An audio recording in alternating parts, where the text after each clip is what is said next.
თუ შენ სიგარეტს ეწევი, ან იცნობ ვინმეს ვინც ეწევა, მაშინ ამ ვიდეოს აუცილებლად უნდა უყურო ბოლომდე, რადგან ეს ვიდეო იქნება შენთვის უდიდესი мотиваცია იმისთვის, რომ მოწევას თავი დაანებო. რატომ? რადგან ამ ვიდეოში აგიხსნი რა ხდება იმ წუთიდან ჩვენს ორგანიზმში, როდესაც შენ მოწევას თავს დაანებებ. იცოდი, რომ ადამიანის ორგანიზმი მოწევის შეწყვეტიდან დაახლოებით 10 წუთში იწყებს ყველა იმ ზიანის აღმოფხვრას, რაც მან თამბაქოს კვამლით მიიღო. კვამლით, რომელიც შეიცავს 7000-მდე ქიმიურ ნივთიერებას, საიდანაც 70 დადასტურებულად სიმსივნის გამომწვევი, ანუ კანცეროგენია. მოდი კარგად გავიაზროთ ჯერ ეს წინადადება. არა ერთი, არამედ 70 განსხვავებული ნივთიერება, რომელიც კვამლის ჩასუნთქვიდან ჯერ მთელს ჩვენ ფილტვებს მოიცავს და შემდეგ ალვეოლების, ანუ იმ პატარა ფილტვის შემადგენელი ნაწილების გავლით უკვე სისხლში გადაინაცვლებს და ყველა უჯრედს აღწევს ორგანიზმში. ანუ სიმსივნის გამომწვევი 70 ნივთიერება მთელი ორგანიზმის უჯრედებში განაწილდება. ალბათ რთული მისახვედრი არ არის, რამხელა ზიანი ადგება ამით მთელს ორგანიზმს. ეს ვიდეო კი როგორც გითხარი, იქნება ყველაზე საფუძვლიანი мотиваცია და სტიმული შენთვის, რომ სამეცნიერო ფაქტებზე დაყრდნობით გაიაზრო, რამდენად მნიშვნელოვანია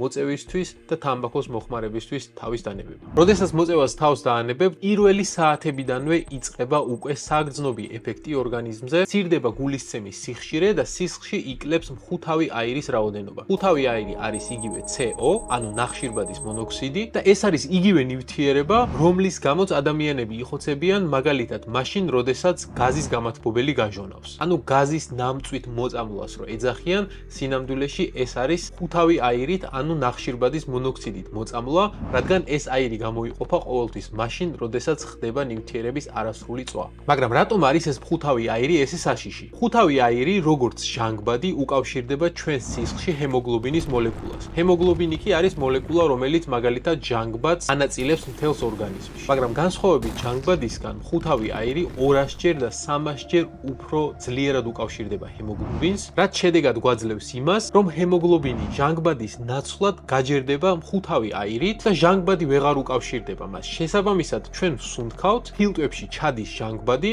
მაგრამ ეს ჟანგბადი შემდეგ სისხლით ვეღარ ნაწილდება და შესაბამისად ადამიანი იგუდება მიუხედავად იმისა, რომ სუნთქვა შეუძლია. აქედან გამომდინარე შეგვიძლია მივხვდეთ, რომ პირველივე საათებში, როდესაც მოწევას თავს დავანებებ და ამ მხუთავი აირის დონე უკვე სისხლში დაიკლებს, ორგანიზმში სხვადასხვა ქსოვილების და ორგანოების ჟანგბადით მომარაგება უმჯობესდება. ამასთან ნიკოტინი იშლება და განიცდის, ასე ვთქვათ, მეტაბოლიზებას, რის შედეგადაც რამდენიმე საათში ჩნდება უკვე პირველი დამოკიდებულების სიმპტომები, როგორც არის მაგალითად გაღიზიანებადობა, კონცენტრაციის დაკარგვა და ასე შემდეგ. ბრონქები, რომლებიც ჩვენი სასუნთქი გზების შემადგენელი ნაწილებია, ისინი კი დუნდებიან, რადგან მოწევის დროს მოწევა და კვამლი იწვევს მათ შევიწროვებას. წარმოიდგინეთ, უკვე 24 საათის გასვლის შემდეგ, ანუ პირველ რამდენიმე დღეშივე იკლებს გულის შეტევის, ანუ მიოკარდიუმის ინფარქტის რისკი. ამასთან ნელ-ნელა იწყებენ სუნთქვისა და გემოვნების რეცეპტორები აღდგენას. ეს ცნობილი ფაქტია, რომ მწეველებში სუნთქვისა და გემოვნების ფუნქცია დაქვეითებულია,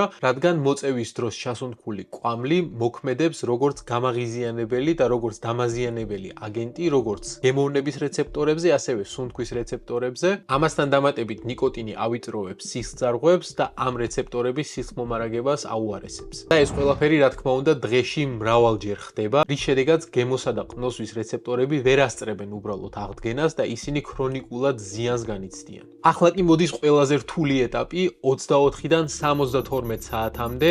ამ დროს მწეველებს ყველაზე მეტად უჭირთ გადალახონ მოთხოვნილება იმის, რომ მიიღონ ნიკოტინი. ამ დროს ყველაზე მეტად იზრდება დამოკიდებულების, ანუ ასე ვთქვათ, ლომკის სიმპტომები და ისინი გამოიხატება მოუსვენრობაში, ძილის დარღვევაში, გაღიზიანებადობაში, მადის გაზრდაშიც კი. ეს ყველაფერი კი გამოწვეულია იმით, რომ ზოგადად ნიკოტინი იწვევს თავის ტვინში დოფამინის რაოდენობის ხელოვნურად გაზრდას. დოფამინის ჯანსაღი დონე კი იცით, რომ ჩვენი ფსიქიკური ჯანმრთელობისთვის წარმოუდგენლად მნიშვნელოვანია და როდესაც მწეველი ანებებს თავს მოწევას, ხელოვნურად გაზრდილი დოფამინის დონე, რა თქმა უნდა, იკლებს და დოფამინის ნაკლებობა იწვევს შემდეგ იმ სიმპტომებს, რაც უკვე აგიხსენით. ეს ყველაფერი კი მძიმე გადასატანია როგორც ფიზიკურად, ასევე რა თქმა უნდა, ფსიქიკურად. ამასთან დაახლოებით 3 დღის ვადით ვადაზე იწყებენ უკვე ფილტვებში არსებული იმუნური უჯრედები, კონკრეტულად მაკროფაგები, ეფექტურად ფუნქციონირებას, რაც თავის მხრივ ამცირებს სასუნთქი გზების ინფექციების რისკს და ეხმარება სასუნთქი გზების ქსოვილებს აღდგენაში. როდესაც ადამიანი 2-დან 4 კვირამდე უკვე გაძლებს ნიკოტინის გარეშე, ამის შემდეგ უკვე ეს ხელოვნური დოფამინის ნაკლებობა სტაბილურდება და შესაბამისად დამოკიდებულების სიმპტომები და ნიშნები უკვე ქრება. ამასთან თანდათან მცირდება უკვე ნიკოტინის რეცეპტორებიც, რაც რა თქმა უნდა ეხმარება ადამიანს იმაში, რომ ეს მიღწეული წარმატება მარტივად შეინარჩუნოს. 2-დან 4 კვირამდე ვადაში ხდება ასევე ძალიან მნიშვნელოვანი პროცესი, რაც არის სასუნთქი გზების ამომფენი შრის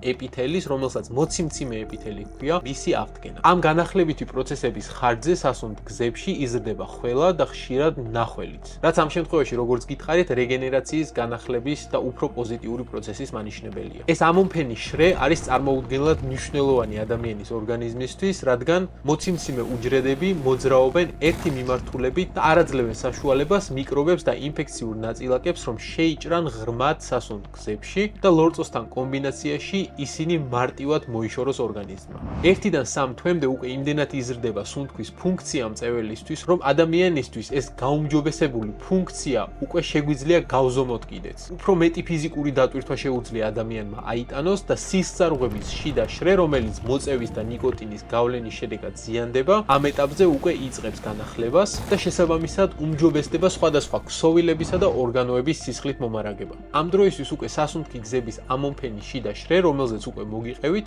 იწყებს ნორმალურად ფუნქციონირებას და ფილტვის ფუნქციური პარამეტრებიც უმჯობესდება. 6-დან 9 თვემდე პერიოდში უმჯობესდება იმუნიტეტი, რომელსაც რა თქმა უნდა მოწევა და ნიკოტინი აქვეითებს. შედეგად ადამიანებს ნაკლები ინფექციები აქვთ, ამასთან ნელ-ნელა ქრება მწეველის ხველა, რომელიც გამოწვეული იყო, როგორც გითხარით, უფრო მეტი ლორწოს პროდუქციით, ვიდრე საჭიროა, ასევე მცირდება მოწევის შედეგად გამოწვეული ოქსიდაციური სტრესი. ეს ვიცი გაუგებრად ჟღერს, მაგრამ ადამიანურ ენაზე რომ აგიხსნათ, ეს არის სტრესი, რომელიც აზიანებს ჩვენი უჯრედების დნმ-ს, ანუ გენეტიკურ ინფორმაციას და ამის შედეგად უწყობს ხელს უჯრედის გადაგვარებას. გადაგვარებული უჯრედი კი დარწმუნებული ვარ, ყველა მიცით, რომ არის სიმსივნის საწყისი. სწორედ ამიტომ არის მწეველებში არა მხოლოდ ფილტვის კიბოს რისკი აწეული, არამედ მაგალითად ჩარდის ბურსის კარცინომის რისკი, პირის ღრუს საყლაპავის ხორხის კარცინომების რისკი და ზოგადად სიმსივნური პროცესების რისკი მწეველებში სწორედ ამ მექანიზმზე დაყრდნობით არის გაზრდილი.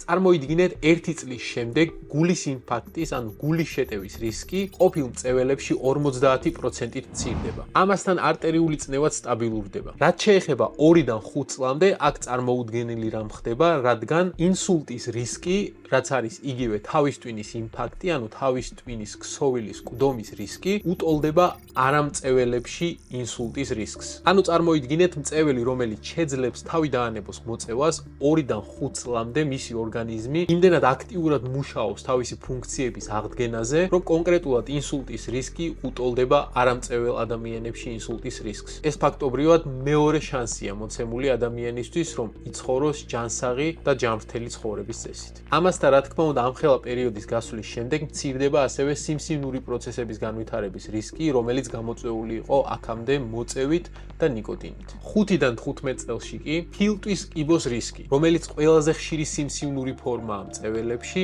60-დან 80%-მდე მცირდება. უკვე რამდენი რამ ჩამოვთვალე და აქ საერთოდ არ მიხსენებია ის, კიდევ რა დამატებით რისკებთან არის ასოცირებული მოწევა და ამას არც ვაპირებ, რადგან დღევანდელი ვიდეო კონცენტრირებულია უფრო პოზიტიურზე, თუ რა ხდება მაშინ, როდესაც დავანებებთ ამ მავნე ჩვევას და დამოკიდებულებას თავს. აქვე მინდა გითხრათ, რომ ეს ინფორმაცია მხოლოდ გაწვდით ინფორმაციას, რაც უნდა იცოდეთ და შემდეგ თქვენ მიიღოთ უკვე ინფორმირებული გადაწყვეტილება, გინდათ თუ არა რეალურად დაანებოთ მოწევას თავი. ჩემი პირადი აზრით თუ გაინტერესებთ, მოწევა არის ალბათ ყველაზე ცუდი რამ, რაც ადამიანმა თავისი ნებით შეუძლია თავის ორგანიზმს გაუკეთოს. ამ დროს ადამიანი პირდაპირ ვერ ხვდება რამ ხელა ზიანს აყენებს თავის ორგანიზმს, რადგან მოწევის დროს არ გზნობთ არანაირ ტკივილს, დისკომფორტს და ასე შემდეგ.